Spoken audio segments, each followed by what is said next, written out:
o'clock news. Well, we've been telling you about the dangers of overexposure to social media. That's right. Officials now considering adding a warning label like the ones you find on cigarette packs, but will it be enough to ward off people, particularly young people? Lisa Evers takes a closer look in this week's episode of Street Soldiers. All kinds of warning labels have become a part of our daily life, especially those designed to protect children.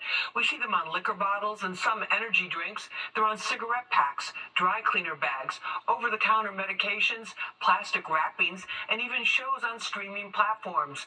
Now the Surgeon General has suggested it may be time to put warning labels on social media. As awareness grows about rising mental health issues facing young people, U.S. Surgeon General Vivek Murthy says social media is an important contributor.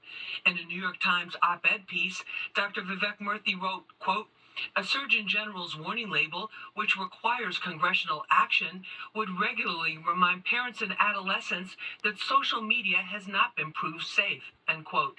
His opinion may be based in science. Social media addiction can affect us in ways similar to opioids, alcohol, or even chocolate, says psychiatrist and public health specialist Dr. Yalda Safai. She warns that the instant gratification of likes, shares, and comments makes users want more and more over time. Because of that instant gratification, we get a little spike in our brain of a substance called dopamine. Dopamine is a feel-good hormone. Dopamine is secreted when we have a nice piece of chocolate. Dopamine is also secreted when someone uses opioids or alcohol or more addictive substances. It's the same with social media. The neurobiology of social media addiction is the same exact pathway or neurobiology that it is for opioid addiction. Documents leaked by whistleblowers at social media companies showed how extensively and invasively they were tracking children's usage, says attorney Robert King.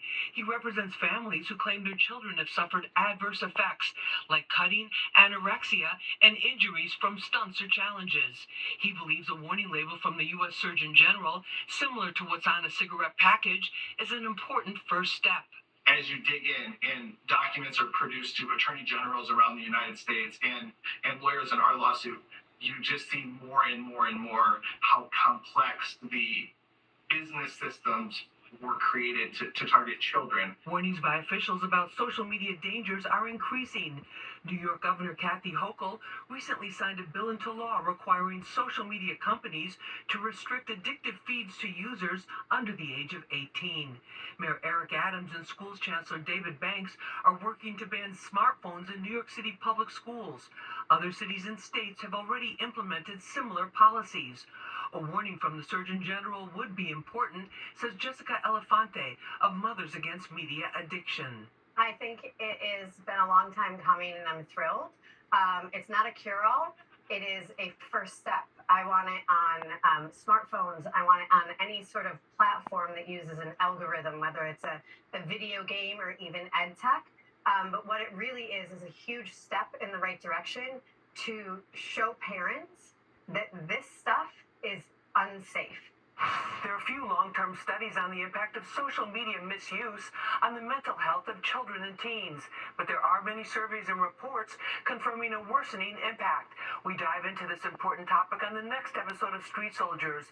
I hope you'll join us Friday night, right after the 10 o'clock news. I'm Lisa Evers, Fox 5 News. All right, let's get back to that all-important July 4th forecast. That's right. Let's take a live look outside. Rain is in